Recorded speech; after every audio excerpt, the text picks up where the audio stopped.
رم كوتن أخوني وورني بخارو رم كوتن أخوني وورني بخاد ما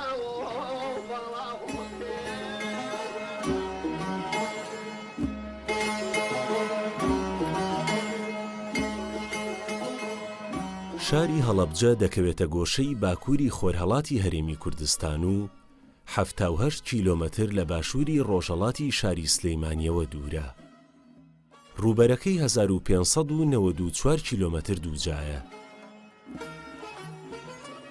لە ڕۆژهەڵاتەوە شاخی شنروێ و لە باکوورەوە چیای هەورامان و لە باشوورەوە زنجیرە شاخی باڵامبۆ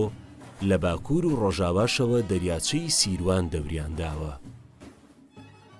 هەڵەبجە لە سەرەتای دامەزراندنیەوە سیانزە ماڵە کە ئاوەدانیان کردوێتەوە بۆ سەرەتا لە پاڵ خانووەکانی خۆیانە مزگەوتێکیان دروست کردووە بە ناوی مزگەوتی تەکیە. بۆیە پێڵێن تەکیە چونکە هەم دەروێش و سۆفی عیبادەتی خۆیان تیا کردو هەم خەڵکی نوێش خوێنش ئەوانە ئەوە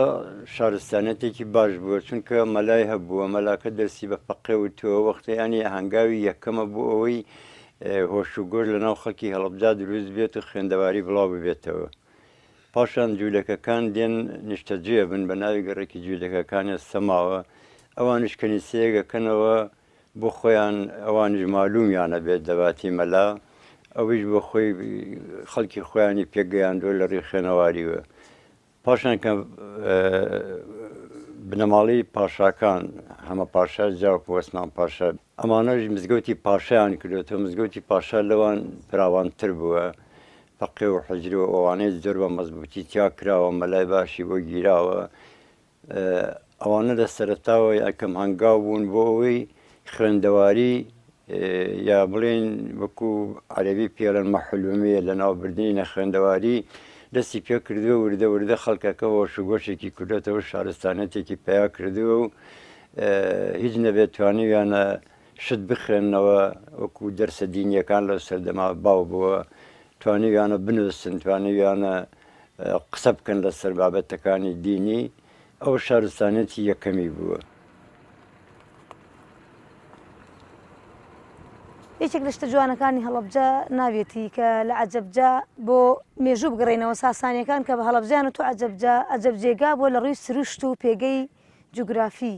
و هەروەها ئەو سنوورەی کە هەیە سەرباری ئەوە ئەگەر برد بینەوە لە مێژووی هەڵەبجە شانازی ئەکات بە کللتور و ئاین و ئاکارە بەرزەکانی لە ناو ترۆپکی ئەم ئاکارە بەرزانەی ژن پشکی گەورە و جوانی بەرکەوتۆ کە ئێمە لە مێژوو هەتا ئێستا شانازی پێواکەین.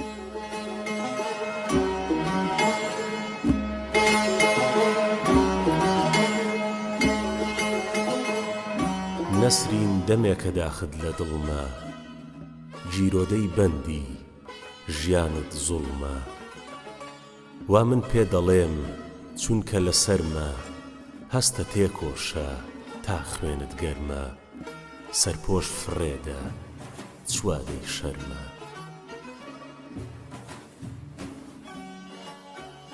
من هەمیشە لە هەر شوێنێکا پرسیاری ئەو پرسیارم زۆر ڕوبەڕوو ئەبێتەوە کە بۆ هەڵەبجە مێژوویەکی وای هەیە بۆ مێژوویەکی حەزاری هەیە بۆ ئەو هەموو کەڵە شاعیری تایە بۆ ئەو هەموو خەڵکە شۆڕژگێرەی تایە هەڵەبجە بۆ خۆی تەبیعەتی سروشتی وایە یعنی سروشتێکی جوگرافی مێژوویی هونەری سەقافی زۆر جوانی هەیە. ئەوەش کاریگەریەکە گەڕێتەوە بۆ ئەوەی خەڵکانێکی زۆر باش لە ناو هەڵەبجا هەبوون هەر لە مێژە و لە وڵاتانی چواردەوریشەوە ئەوان کەڵکیان وەرگرتەوە مەسەرەن تیجارەت و ئاڵوگۆڕ هەبووە لە بینیانەوە سروشتی جوگرافیای هەڵەبجە سروشتێکی بەجۆرێکی هەیە شارێکە لە دامێنیەوە ڕووبارێکە و لە سەرویەوە کۆمەڵێک چیای جوانە سروشتێکی دار و دارستانی هەیە ئەو سروشتە بۆ خۆی وای کردووە ئیحا بە خەڵکەکە بە خەڵکی هونەرمەند دەرچێ خەڵکی شاعیر دەرچێ جگەلەوەش ئەو شاخ و دار و باخۆ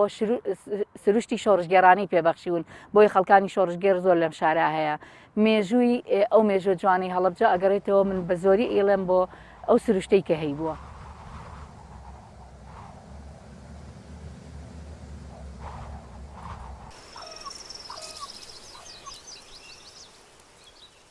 هەڵەبجە هەڵکەوتەیەکی جوگرافی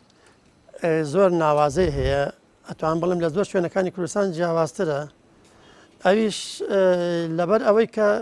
هەڵەبجە ئەوەتانە لە پێینی چیاکانی بەفری میری و شنووریە و باڵان بۆ و هەورامانە و دەشتی شارەزوریش ئەوە تا لە پێینیا تەبەن چواردەوری هەڵەبجە وا پێکاتوە ئەمە باوە کۆچەکە ئەمە گوڵانە ئەمە چاوگە ئەمە عبابەیلێ ئەمە هەورامان و ئەو ناوچانەی ترە هەڵکەوتەیەکی وای دروست کردووە کە خۆی لە خۆیە هاوینە هەوارە خۆی لە خۆیە هاوینە هەوارە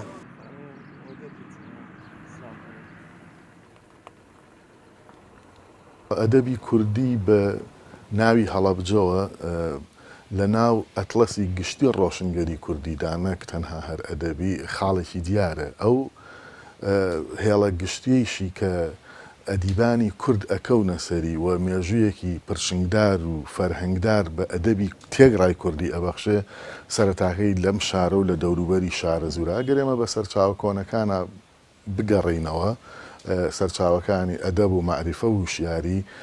لەقەبەکانی شارە زووری هەورامانی مەریوانی ئەمانە زۆر ئەبینین کە لە ئەتلەسی جوگرافی کۆندا بڵین هەڵەبجە هەورامان شارە زوور مەریوان ئەمانە یەک فەرهەنگسازی تێیدا دەوری بینیوە.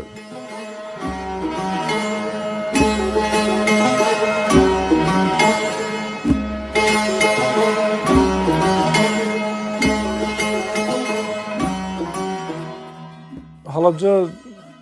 سەرەتا وەکو لادەیەک دروست بووە بەڵام دوای کە مەدحەت پاشا یەکی لە والیەکانی عێراق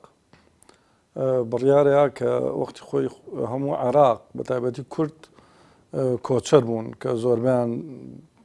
پیان وترێت جاف کورد دوو بەشە بەشێکی جافە بەشی گۆرانە بەڵام زۆرینەی کورد جاف بوون ڕەوەند بوون عێراقیش بە هەمان شێوە و کاتە مەدحەت پاشا بڕیارەدا ڕەوەندەکان نیشتەجێکە یعنی دەوڵەتی عوسمانی کە یەکێ لە چاکسازیەکانی ئەو پیا ئەو والی عێراق نیشتەجێکردنی ڕەوەندەکانە لە هەموو عێراقا دیارە خۆ دەزانی و عێراق چەند ویلایەتێک بووە ویلایەتی مووسڵ و ویلایەتی بەغدا ئێمەش سەر بە ویلایەتی مووسڵ بووین یەکێک لەو هۆز و تیرانێک کە نیشتەجێیەکە جافەکانە کە جافەکان نیشتەجێیەکە بەگزارە جافەکان شوێنێک ئەیانەوێ دیاریکەن کە شوێنی هاتوو چۆ بێ سنوور نەبووە لە بینی عێراق و ئێرانە ئەو شتانەی مەڕ و ماڵات و ئاژەڵانەی کەیان بووە تاگو سنەوانە بووە لەوەڕ ڕۆشتووە ویستویانە شوێنێک لەم بەینا دیاریکەن بۆ ئەوەی کە پشوویەکی تیابن ساڵانە دێن هەڵەبجە دیاریەکەن.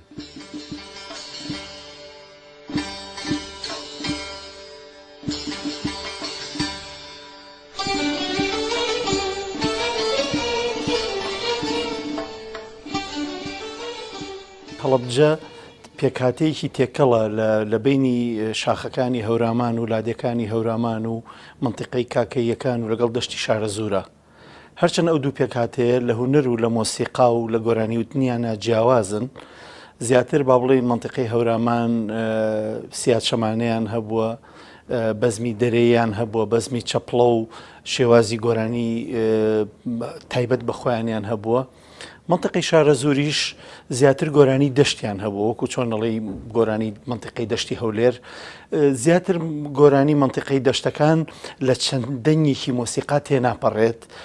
زیاتر بەزمی خێرا و وەکو مەقامێکی نیوە مەقامێکی لێ هاتووە.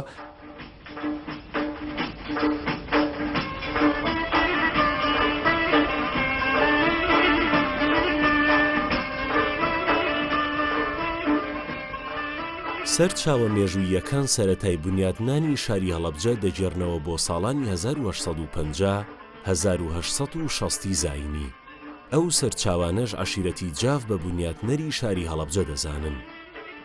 هەندێک لە ڕیشسپی و پیاوە دێرینەکان دەڵێن هەڵەبجە لەلایەن بەگەکانی شیوە کاڵەوە بنیادنراوە کە لە دواییدا لە ناو هەڵەبجەیەکاندا بە 13 ماڵە ناسراون سیانزە ماڵە خەڵکی شیوەکەڵی ئەو سنووری ئەو ڕۆژەڵاتی سلێمانین بەدەم کار و کاسپی و هاتوونەتە شارە زوور دوایی کاری دەستیان کردووە کە دیویانە هەڵەبجە ئاوا باخوی تایە و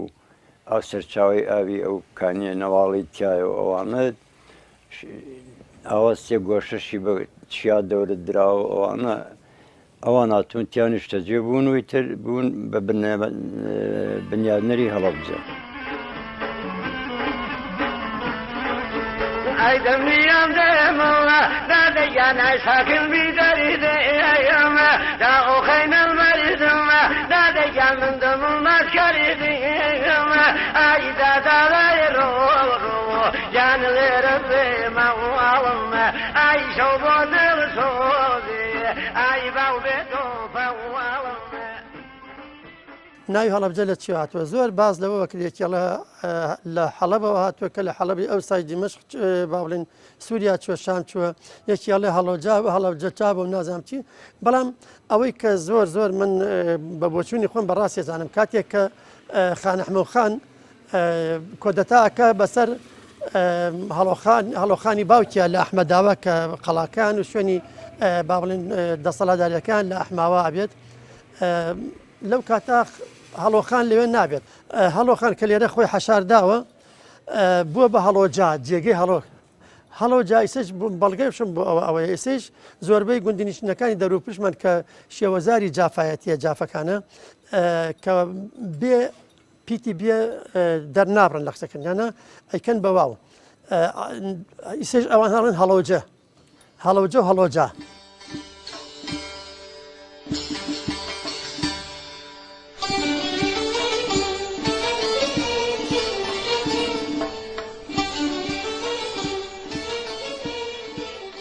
بەگشتی سەرچاوە مێژوویەکان دەڵێن ساڵی 1970 هەڵەبجە کراوە بە قەزا. ساڵی 1940 بۆ یەکەم جار کارەبا گەیەنراوەتە هەڵەبجە. ساڵی 1925 یەکەم قوتابخانەی تێدا کراوەتەوە و هەر لەم قوتابخانێشەوە سەدانەوەی ڕۆشنبیر و ئەکادیمی ڕێچکەی خوێندەواریان دەست پێ کردووە. بەگزارە جافەکان لە هەڵەبجە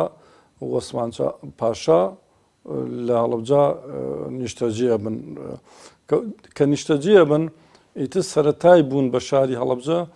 لە نیشتەجێبوونی بەگزارە جافەکان لە هەڵەبجە دەست پێەکە کە ئەوان نیشتەجیە بن کۆشکی تا دروستەکەن قەیسەری گەورەی تا دروستەکەن حەمامی گەورەی تا دروستەکەن بازاڕی گەورە وردە ئەبوژێتەوە پێشتر هەڵەبجە لە ئەدەیەک بۆ سەر بە خوڕماڵ بۆ کە پیان دۆ گوڵ ئەمبەر بەڵام دواتر پێچوانە ئەبێتەوە هەڵەبجە ئەبێتە شار دوجار خوڕماڵ ئەبێتە ناحەیەک تابع بە قەزای هەڵەبجە.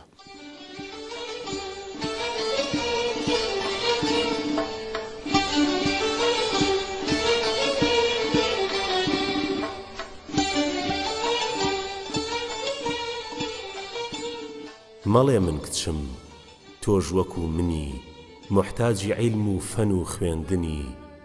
مەجبوری ئیش و خزمەتکردنی هەستە تێکۆشە تا خوێنت گەرمە سەرپۆش فڕێدە چوادەی شەرمە. لە هەر لە مێژە هەتا ئێستا ژن لە هەڵەبجە جێدەست و جێپەی خۆی هەبووە لە هەموو بوارەکانە لە بواری کولتوریە ئەگەر بگەڕیتەوە بۆ مێژوو ژنمان هەبووە زۆر شتی کولتوری جوانی هەبووە دەستڕەنگینیان هەبووە ئەگەر بگەڕیتەوە بۆ کشت و کاڵ و بەرهەمە دەستیەکان لە کشت و کاڵە ئەوان جێگە دەستیانە بووە بۆ شۆڕژگێری دێها ژنی شۆڕژگێر لەم شارە هەبووە و لە مێژوانەوە ناوبانیانەیە بۆ هونەر دێها ژنی هونەرمەندمانەیە ژنمان هەبووە گۆرانی بێژ بۆ ژنمان هەبووە لە ژن بۆ خۆی چۆتە سەر تەختەی شان و ڕۆڵی خۆی بینیوە بۆیە لە هەڵەبجە ژن جێگە دەستی دیارە هەر لە کۆن هەتا ئێستا.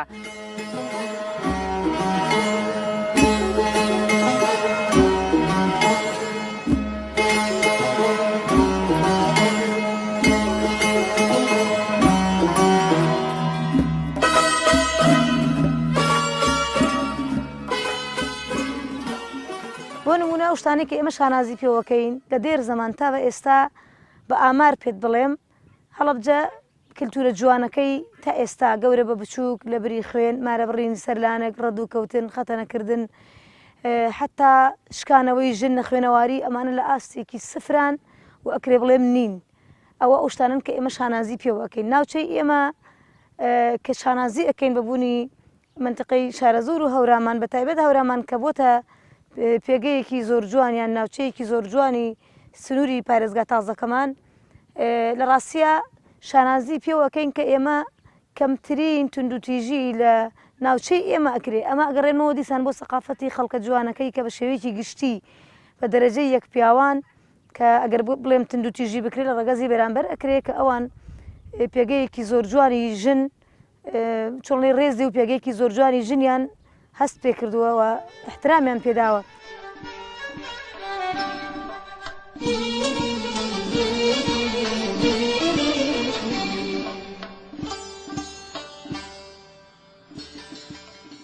هەڵەبجە مەڵبەندێکی ڕۆشنبیری گەورە بووە و دەیان شاعیر و ڕووناکبیر و هونەرمەند و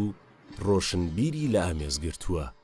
وەک نالی کە بە دامەزرێنەری قوتابخانەی شێعری کلاسیکی دادەنرێت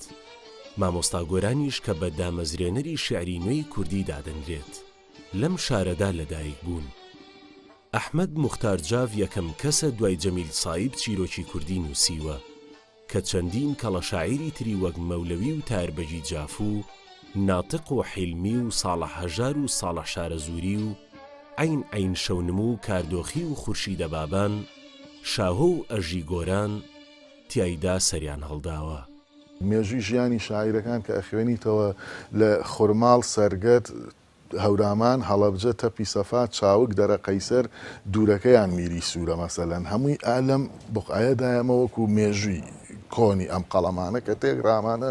وەکو قوتابخانە دەرئەکەون چونکە وەڵام بۆ یەکتر ئەنووسن و ئەدەبەکەیان گەشە ئەکا لایەنگریان بۆ دروست ئەبێ لەوانە مەسەلەن هەر لە شارەزوورە عابدینی جاڤ دێتە خەتەوە مەسەلەن لە ژن قەڵەمی ژن مەسەلەن دایە خەزان دێتە ناو مەوزوعەکانەوەمانە پارێزراون خۆشبەختانە لە ناو سەرچاوەکانی یارسانیدا. دوایی دێینە سەر دەرکەوتەی قوتابخانە ئەدەبیەکان بە پشتی ئەو قوتابخانەی ئەدەبی گۆران کە لە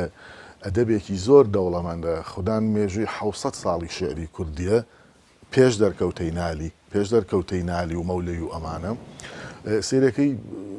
ئەو قەڵایانەی کە لێرە دەرەکەون هەروە سادە نین مەسەلەن شاعیرێک بێ هات بێتە سەرخەت بەڵکو خۆیان ڕابەری مەدرسەکەن مەسەلەن ئەوانەی کە لە مێژووی لەم شارا دەرئەکەون ئەوانە نین لە ناو ڕیزی شاعیرانە بیان ژمێریت و ئیتر کیفایەت بێ ینی ئەگەر هەڵیشیانگری لەسەر خەتەکە لەسەر نەخشەکە لایەن بیت شتێکی ئەو تۆ فەراغێکی ئەو تۆ نەکەوێتەوە خۆشبەختانە شاعرە ئەو شاعرانەی کە لێرەدا دەرکەوتون مەسەلەن لە بەرامبەر قوتابخانە شعریەکەی نالیدا مەسەلەن تۆ مەولەوی لووتکە ئەبینی کە هەر لەسەر ئەم شارە حیسابە وە تا بە کۆتاییەگە دەرکەوتەی گۆران دێتە پێشەوە. ئەحمەد موختار جاڤ تاربەگی جاڤ لە دیوەخانی خۆیانە ژووری تایبەتیانە بووە شاعرانیان داوت کردو یەکێک لەوانە کە زۆر هاوڕێی تەمەنی تاربەگی جاڤ بۆ مەلاکاکە حەمی بێلو ناری شاعر کە زۆر جار سەردانی هەڵەبجەی کردو لە ماڵی پاشا ماوەتەوە لەگەڵ تاربەگا شعریشان بە یەکەوە نووسیوە ئەم دێڕێکی و ئەو دێڕێکی هەروەها نامەی شعری و سۆز و خۆشەویستی لە بینیانە هەبووە اینجا لە سەردەمێکی ترا زۆر دوور ناکەوێتەوە ئەحمەد موختار جاڤ پێگا حەلمی سەعاتی پێگا حەمەمینی خدر پێگا ئیتر لەگەڵ ئەوەی بڵێن کەمالی عەلیبا پیراغا چەند کەسێکی سلێمانەیش بە وەزیفە هاتوونەتە هەڵەبجە ئالۆ سەردەما وەکو نازنا و هەڵەبجە ناونراوە شاری شاعران چونکە بەجارێکە شارێکی سێگەڕێکی دە دوانزە شاعیرێتی هەڵبکە و خاوەنی بەرهەم بن ئەوە بۆ ئەو سەردەمە زۆر بۆ نمونەی لە شوێنەکانی تری کوردەواریان نەبووە. جا ماڵی پاشا بە تایبەتی سەردەمی ئەحمەد موختار جاڤ کە هەم قایمقامە بێت هەم ئەدیبێکی گەورەیە لەگەڵ هەناسەکانی جەمیل سائیبە کە لە خەومای نووسیوە ئەمیش نۆڤڵێتی مەسەلەی وجدان نووسیوێتکەوە بە پێوانەیەکی ئەدەبی ئەوە خەڵکی کردویانە ناوەڕۆکی یا مەوزوع و بابەتی مەسەلەی وجدان زۆر گەورەترە تا لە خەوماکەی جەمیل سائیب ئەمەش ئەگەڕێتەوە زیاتر بۆ ئەوە ئەحمەد موختار جاڤ لە جەمیل سائیبی وەرنەگرتووە بەڵکو هونەری چیرۆک نووسین و لادان لە شێعر لە ئیندیزەکانەوە فێر بووە چونکە ماڵی پاشا مەکۆیەکی گەورەی ئینگلیزەکان بوو لەوێ جێگەی حەوانەوەیان بوو خادمی وەسمان پاشا ئەوان نازناوی خان بەهادوریان پێداوە ینی شارژن لەبەرەوەی زانیوێتی ئەمانە بێگانە هاتوون علم و معریفەتیان پێ هاتوون ئەو کاتە بڵێن سەعات و دووربین و چی ئۆشتانان هێناوەتە ناو وڵاتەوە ئەوانە دوایەوە خەڵکێکی دەست و دەموداوێن پاک بوون خەڵکێکی معقول بوون ئەوان هاتوون بۆ کاری تعقیبات لە نەتەوەکان لە ڕووی شعر و ئەدەب خانمان پشتی گەورەیان هەیە لێرە کوردە نەقشبەندیمان هەبوو کە بەڕاستی خاتونێکی شۆڕژگێڕی چاونەترسی شاعیرە بوو کە پێم وابێت تا ئێستا سێ دیوانی شعری هەیە هەروەها ئێمە خورشیدە بابان لێرە هاوسەرگیری کردێکێک بوو لە خانمە بەتوانەکان کە خۆی بە هەڵەبجەی ئەزانی ژیان و گوزەران و ژیانی هاوسەرێتیشی هەر لێرە کۆتایی هات ئەو خاتونێتێکی تر بوو لەوانەی کە لەم شارە بەڕاستی دەوری کاریگەریان هەبوو بوونی سروشتێکی جوانی وەکو هەورامان لە پشت دیدەی هەڵەبجەوە ینی لە پشت ڕوانینەکانی هەڵەبجەوە تۆ لە هەڵەبجا سەر هەڵئەوڕی کۆمەڵێ شاخی سەخت و گەردنکەش ئەبینی کە گۆران سەوداسەر ئەکەن هەر بۆ خۆی ئەڵێ سەودایەک هەیە لەسەرداوە بەشێ لەو جوانیانە ئەگوازرێنەوە بۆ وێنە بۆ تەشکیلی بەسەلەن ئەو شعرانە یا ئەو نمای ئەو دیدانە کە لە شعری ناوچەکەدا هەیە و ئەو پاشخانە گەورە هەمووی تەسیری هەیە وەکوتم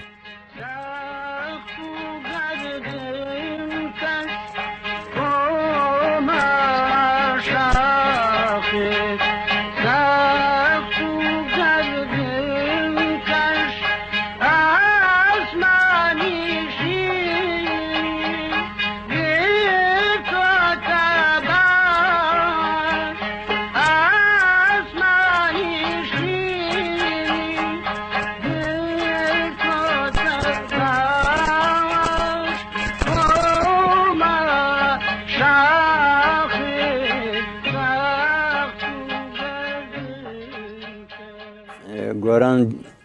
دیاردەیەکی گەورە و کەسایەتێکی گەورە بۆ خوددا بەخشی بە هەڵەبجە توانی بگەرێتەوە سەر وەزنی نوێی کوردی کە لە مەولوی و ئەحمەدبەگی کۆمارسی و پڵان ئەوانەوە تا ئەچێتە سەرەوە دەستی پێکردو وەزنێکی خۆماڵی کوردیە زۆر جیاوازە لە کێش و سەروا و عروزی عەرەبی یا پارسی یا تورکی ئەوە بەهرەیەک بوو گۆران توانیوێتی ئەوەندە زاڵ بێ بەسەریا گشتی قەرەدا و گشتی هەورامانی تیانوسیوە کە هەر یەکەو بۆ خۆی نامیلکەیەکن زۆر بە وردی سەرنجیاوە لە دار و بەرد و دیوار و لووتکە و بنەما و کانی و ئاو و جۆم و ڕووبار و ئەمانەی هەردوو منتیقەکە وای لێ کردووە یانی ئەگەر فلیمکاری خۆی لەسەر دەست پێ ئەتوانێت بیکە بە فلیمێک و وەکو دیکۆمەنتاری بمێنێتەوە بۆ کورد گۆران لەو تەمەنا لاو بۆ ئینگلیزدا هەڵەبجا بوون فێری زمانی ئینگلیزی بووە تەنانەت بۆ چەند ساڵێکیش مەحازەرەی وتوێتەوە دەرسی وتوێتەوە لەسەر زمانی ئینگلیزی بە قوتابخانەی خۆی لە قوتابخانەی خۆیانە لە نیوەی سەدەی ڕابردوودا مەسەلەن بوونی شاعرێکی وەکو عەلی عەبدوڵڵا شەونمی ڕەحمەتی لەم شارەدا سەیرەکەی هەر لە ڕێگەی ئەدەب و شعری خۆیەوە یا ئەو شعرانەی کە دەست ئەدەن بۆ ئاواز و کۆمەڵێ ئاوازی باشی بەخشیوە لە ڕێگەی چالاکی قوتابخانەکانەوە بەم دەوروبەرەوە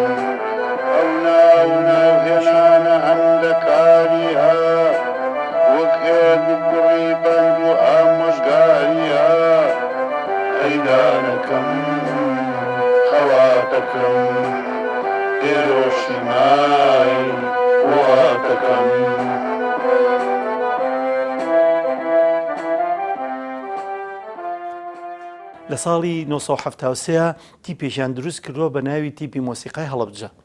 ئەم تیپە زیاتر بەپێی هاوکاری کراون لەلایەن یەکێتی قوتابیانی ئەو کاتەوە تیپەکە چالاکیەکانی مەحدود بووە توانیویانە ساڵانە لە بۆنە نیشتیمانی و لە چالاکی خوێندن و ئەوانە کۆمەڵی چالاکی بکەن ساڵانە فیستیڤاڵی ساڵانەیان کردووە لە هەڵەبجا ساڵی هێشتا ئێمە کۆمەڵی گەنج بووین چوینە ناو تیپی مۆسیقای هەڵەبجەوە ئەو چوونەی ئێمە جوڵەیەکی برەوی زیاتریا بە حرەکەی مۆسیقا لە هەڵەبجا تیپەکە ناوی گۆڕا بە تیپی مۆسیقای شنوێ لە عینی کاتە تیپی مۆسیقای شنوێ تیپێکی مناڵانیشمان دروست کردبوو بە ناوی تیپی مۆسیقای ماملێ کۆمەڵی لەو مناڵانەی کە هاتنە خولی فێربوونی مۆسیقاوە ئەوانیش کۆمەڵە چالاکیان کرد هەتا ساڵانێک بەردەوام بوون دوایی ئێمە چالاکیەکان زۆرتر گۆڕا کۆمەڵی فیستیڤاڵمان کرد چ لە کۆیە چ لە دهۆک چ لە حەبانیار چ لە سلێمانی زیاتر جوڵەی مۆسیقا زیاتر بوو وەکو سەرەتای ساڵی هەشتاکان.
ئێسەیش ئاوازەکانی ئەو ئاوازانی کە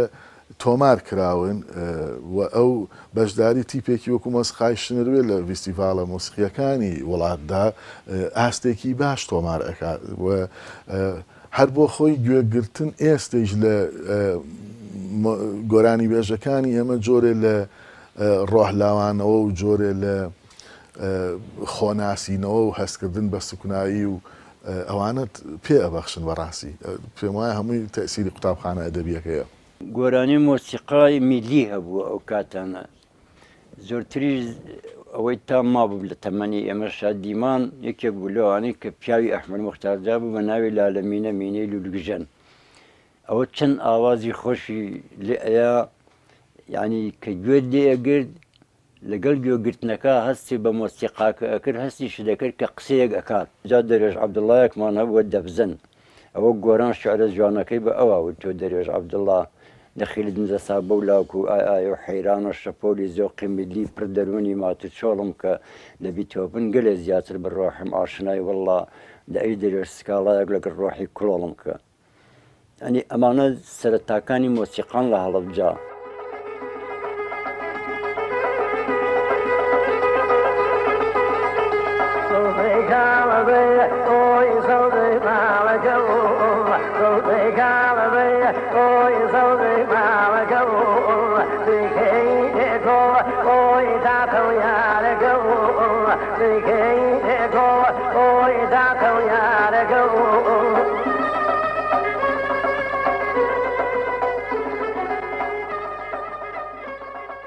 مەولەوی یەکێکە لەو شاعرانە مەگەر لە قوتابخانەی بابانە کوردی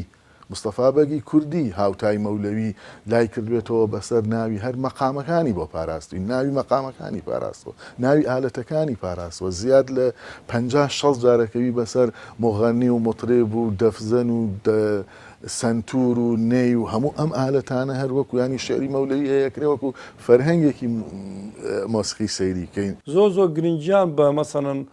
هەرچی دەنگخۆش و ئەمانە هەبووە هێناویانە لە ماڵەکانیانە شانە دانیشتن و ئاهەنگ و گۆرانی ئەویان کردو یەکێک لەوانەیە کە وەختی خۆی هاتووە هەڵەبجە کە ئەوە چیرۆکەی بەناوبانگە سێ عەلی ئەزغەری کوردستانیە لە هەڵەبجە لە ماڵی پاشا گۆرانی و تۆ لە دیوارەکانیان ڕەفەهوە و عادەتەن بۆ جوانکاری بڵێن دەوری مزەخرەف یان دائەنا ئەڵێ لە بەهێزی دەنگەژیەکانی سەعالی ئەزغەر ئەو دەوران لەرینەوە کەوتونەتە خوارەوە.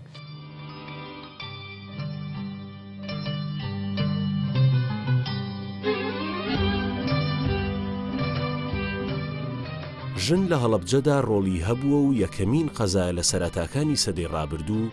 خانمێکی وەک عادیلە خانم کە دایکی ئەحمەد موختار جاف و تاهیر بەجی جاف بووە تیایدا دەستڕۆیشت و بڕیاردەر بووە و ڕۆڵی قایمقامی لە ڕووی کارگەڕیەوە لەم شارەدا بینیوە. هەڵەبجە مەڵبەندی گەورەی تەریقەتی نەقشبەندیە بە چەشنێگەر هەر کەسێ تاسیەکانی سەدەی ڕابردووش ئەلفوبایەکی لە بواری خواناسی و ئەدەبیات و تەسەوف دازانی بێت دەبوایە لەو خانەقایانەوە فێر ببوایە. خەڵکی ئەم شارە باوکی پیاوی مامۆستای ئاینی بووە، مناڵەکانی دەستگرتووی هێناونی بۆ سەیری فیلم. ئەوە زۆر مهمە بەڕاستی، ینی خەڵک ڕۆشنبیر بووە بە ئاستە باشەکەی، زەرەریان بۆ هیچ کەس نەبووە، هاتوون شانۆگەری کراوە. سەیتەها بە ڕەحمەت بێ خاڵی باوکم بوو یەکێک بوو لەو ئەکتەرە بەناوبانگانەی ئێرە کە بەڕاستی ڕۆڵی بەرچاوی هەبوو لە پێشخستنی بواری شانۆ لە هەڵەبجە. لێرە هەموو جارێک گەی و ڕۆڵە لێرە سەقافەتی ئەو خەڵکەوا بوو بە ژن و پیا و بەبێ جیاوازی ئاهاتنە سەر تەختەی شانۆ بەشداریانە کرد لەسەر ئاستی هەرێمی کوردستان و عێراقیش بە شێوەیەکی گشتی.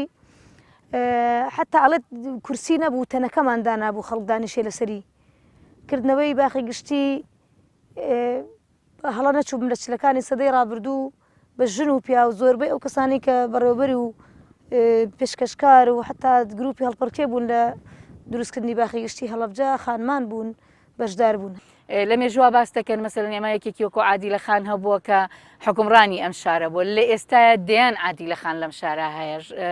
و بە بەراورد لەگەڵ شارەکانی کەیە ئەو ژنانی کە لێرە ئێستا ڕۆڵیان هەیە کە یەکە ئیدارەکانیان بەدەستەوە زۆر زۆرترن لە چاو شارەکانی کە لەگەر لە مێژووی شانۆیان پێت بڵێم خوشکانی حەنفەرەجی کێخاکە خوشکی خۆمەیەکێکە لەو ژنانەی کەڵەژن بووە لەم شارەکە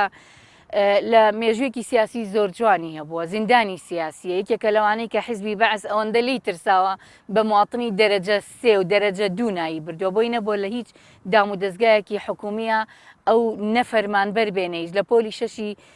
سانەویە کە چەندین جار چۆتە هۆڵەکانی تاقیکردنەوە ڕێگری لێکراوە کە بۆی نەبووە بخوێنێ. ئەوە لە مێژووی شۆڕژگەڕیا کە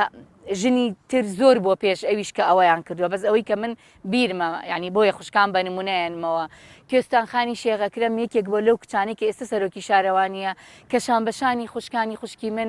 لەسەر جادە و کۆڵان بە کۆڵان دژایەتی بەعسیان کردووە، چەندین جار گیراون. کەژاڵخان کە کەژاڵی ئەلی حەمەبۆر کە هەر ئامۆزای من بۆ یەکێک بۆ لەو ئافرەتانە مەسەل لەمە لە ڕەن بێ لە بوارەکانی کە زۆر ئازایەتی نەبێ ئەگەر ژن دەرکەوێ بواری هونەری بێ، بواری تیجاری بێ، بواری هەرچی، بەڵام بواری شۆڕژگێڕی و بواری سیاست زۆر زۆر ئازایەتیە کە ئافرەتێک تایە بدرەوشێتەوە.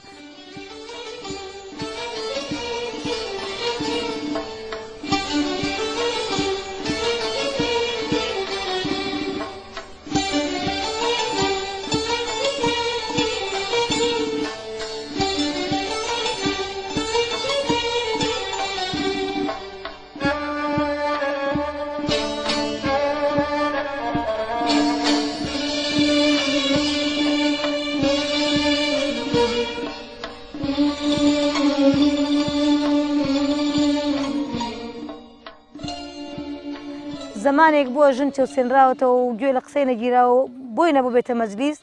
ئێمە ژنمان ساحیبی قەرار بووە و لە ڕووی کارگێڕی و ئیداری و سیاسی توانیوێتی پێگەیەکی باشی هەبێ. هەروەها لە ڕووی شۆڕش و خەبات خەڵکی هەڵەبجە حەزەکەم لە حیزبە سیاسیەکان ئاماری جددی وەربگرن کە زۆرینەی ئەو خانمانەی خۆ هەڵبژێرا و خۆیان پاڵاوتە بۆ پۆستەکان لە عێراق و کوردستانیش لە هەموو زەمانەکان لە دوای نەوەدەکانی سەدەی ڕابردوو زۆربەی خەڵکی هەڵەبجە بوون. ئەمە ئەگەڕێنمەوە دیسان بۆ شانازەیەکی تر بۆ خەڵکی هەڵەبجە. هەروەها ئەو بەروبەرهەمانی کە ئێمە هەمانە لەم سنوورە بەڕاستی دیسان دەستکەوتێکی ترن کە زۆربەی بەدەستی خانمان، وەکو کڵاش، وەکو شاڵ، وەکو ڕوبەهەنار، وەکو عەرەقی نەعنا، وەکو هەموو ئەو شتانی تر حتا جلوبەرگی کوردەواری خەڵکی هەڵەبجە، ژنی هەڵەبجە شێوازێکی تر شکڵێکی تری هەبوو.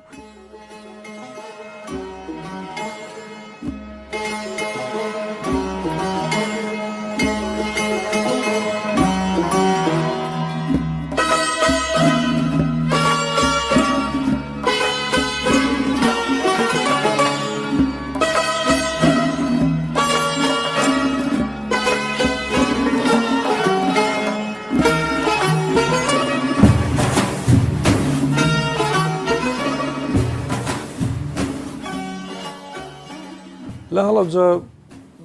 گەورەترین ناوەندی خوێندن بۆ لە هەموو کوردستانە کە چەند شوێنێکی زۆر گرنگی تیاوە لە هەموو کوردستانە ڕویان تێگرت چونکە زانای زۆر بەناوبانگی تیابوو. یەکێک لەو قوتابخانەی شابڵای خەرپانیە.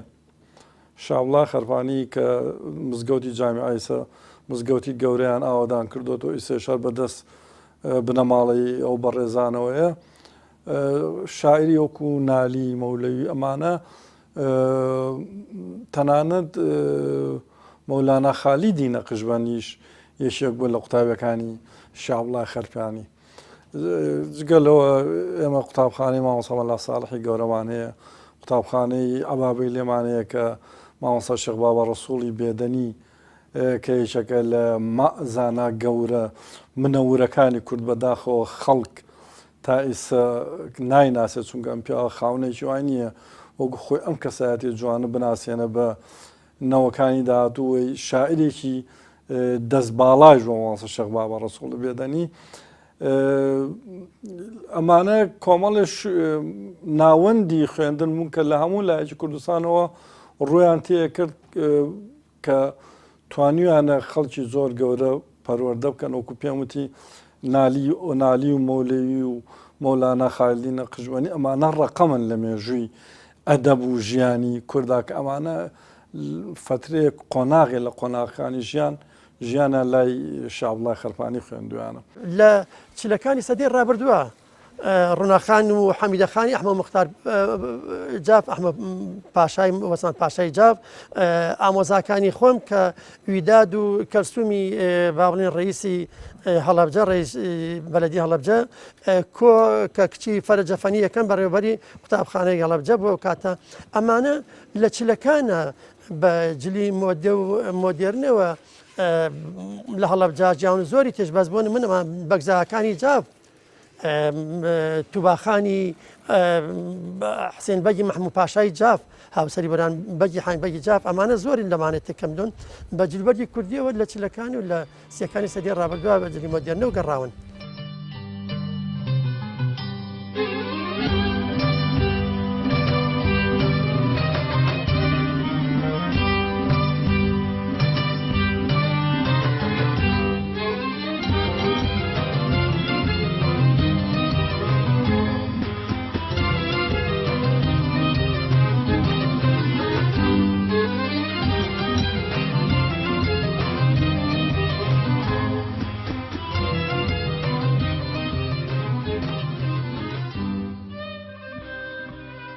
ئەکرێ بڵێن بەداخەوەم بۆ ئەو گۆڕانکاریە ناباش و ناباوەی کە لە ڕووی دەرونی و ڕۆحی و حتا کللتوری شارەکەمانە هاتووەکو هەموو جێگەیەکی تر بەڵام لە ئێمە زیاتر ئەکرێ بڵێن لە ڕووە دەرونیەکەەوە کاریگەرێکی زۆر بەرچاو و ناباش ئەبینرێ خەڵکەکە زیاتر دڵتەنگ و ناڕەحەت و دڵشکاوە لەوەی کە ماوەیەکی زۆر هاتەوە ناو ماڵی وێران و کۆسی ئازیزانی بینی سەرباری ئەوەش لەدایکبوونی کۆمەڵێک لە جیلی دڵشکاو و هەروها جیلی نەخۆش ناتەندروست ئەوە کاریگەریکی زۆر ناباشی هەبوو لەسەر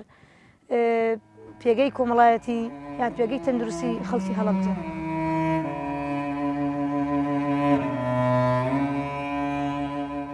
ئەو هوشیاری کە لای ئێمە هەیە ئێمە چاک و خراپ یا ڕاست و درۆ یا جوان و ناشرین تا ڕادەیە گەتوانین جیا بکەینەوە چونکە پێم فەرهەنگێکمان لەبەردەمایە و ئەتڵەسێکی گەورەمان لەبەردەمایە بەڵام کارەساتی کیمیابەران واکە ئێمەی بردە دۆخێکی شۆک ئامێزەوە لەگەڵەوەیشتا دەواازەیەکیشی کردەوە بۆ ئەوەی ناوی ئێمە بچێتە ناو ئەدەب و هونەری دەوروبەرمانەوە. کیمیاباران یا کارەساتی شانزەی سێ کە یەکلایکردنەوەی حربێکی گەورەی دوو دەوڵەتی دژە کورد لە ناوچەکەدا ئەو کارەساتەی خوڵقان ئەو مەرگەساتەی خستەوە لە شاری ئێمەدا و هەموو ئەو ئەندێشە و شعر و خەیاڵە جوانانەی لەسەر ژیار و شارستانیەت و بیرکردنەوەی ناوچەکە هەبوو پەرتەوازە بوون ینی شۆکێکی گەورەی دروست کرد بەڵام لەسەرێکەوە لە ڕووی ئەدەبەوە مەسەرەن کاریگەری دروست ئەکات لەسەر هەستی نەتەوەی و هەستی مرۆیی ئینسانی و وەرچەرخانێکی ئەدەبی تقریبان جیهانی یا کامێرای جیهانی یا فۆتۆی جیهانی ڕوو لەم شارەیەکەوە بڵاوبوونەوەی هەڵەبجەیەکان لە ئۆردوگاکانی ئێراندا و دوایی ونبوون و تەفرەقەبوونیان لە ناو شارەکاندا دەنگدانەوە خەتێکی تری بەخشی ینی ڕاندێکی تری بەخشی بە مقاومەی ئێمە و هەر ئەو هەڵەبجەوی بوونە مشتوماڵی هەستی کوردانە و نەتەوەی ئێمەیدایەوە پێم وابێ بوو بە داینەمۆیەکی گەورەی گۆڕانکاریەکانی دوای هەشتا و تا بە ڕاپەڕین کەوتەوە.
هەڵەبجە بەس خاوەنی کارەساد نییە، هەڵەبجە خاوەنی سەروەری مێژووی شاعیربوونیەتی، شەهیدبوونیەتی، کللتوربوونیەتی، بەپیتبوونی خاک و کشت و کاڵ و ئاوە هەوایەتی، جوانی خەڵک و ڕەسەنایەتی کوردبوون و خەبات و خوێنی ئەو خەڵکەیەتی. وەرن با بە هەمومانەوە هەڵەبجە بکەینەوە بە هەڵەبجەکەی شەستەکانی سەدەی ڕابردوو، پڕ لە جوانی، پڕ لە بەراعەت، پڕ لە کوردایەتی، پڕ لە ڕەسەنایەتی، پڕ لە پێکەوە ژیانی ئاین کە هیچێکە لە شتە جوانەکانی هەڵەبجە. ئەوەی کە ئێمە شانازی پێوەکەین یەک شت نیە، هەزاران شتن.